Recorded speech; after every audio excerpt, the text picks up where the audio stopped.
Communicating with people who are living with dementia has to take into account, firstly, their very limited ability to remember, and also their inability to communicate as they once did. Now, what I mean by that is not just a difficulty speaking, but also a difficulty understanding. It's what is known as aphasia. Expressive aphasia is the loss of speech. Receptive aphasia is the loss of understanding of speech. So it's if you're being spoken to in a language that is not yours and you've never heard before.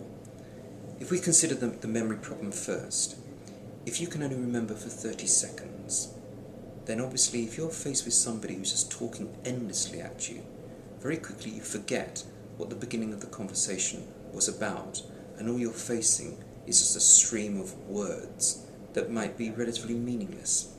I was talking only very recently to a caring wife who said that she couldn't understand why her husband would get irritated with her, whereas at the beginning of the conversation he seemed to be enjoying it. And I said, well, it's because you're talking for too long. After 60 seconds he's already losing the thread of the conversation, and he's starting to panic because he can't understand why you're talking or what you're talking about. But if you'd kept that conversation brief, then he would have been able to follow the conversation, and you've had some pleasurable, meaningful moments together. So keeping conversations brief and to the point is very important. Never assume that somebody with dementia knows. Speak in a very detailed way.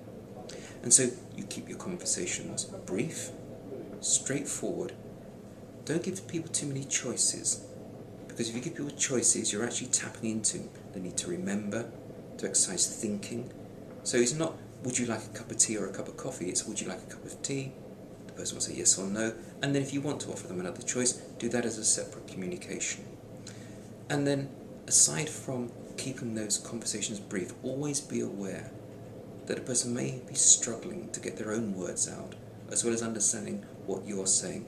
So speak very clearly, use familiar words, speak in a very straightforward, simple fashion, always face the person, and try and keep any background noise to a minimum, because that will interfere with what's known as information processing. It's basically hearing, receiving information from many, many different quarters just overwhelms somebody. So if there's a radio on or a television on in the background, that may be very distracting. So keep the background noise to a minimum, face the person, and use straightforward, simple words and sentences, keeping them brief so you're addressing that memory problem.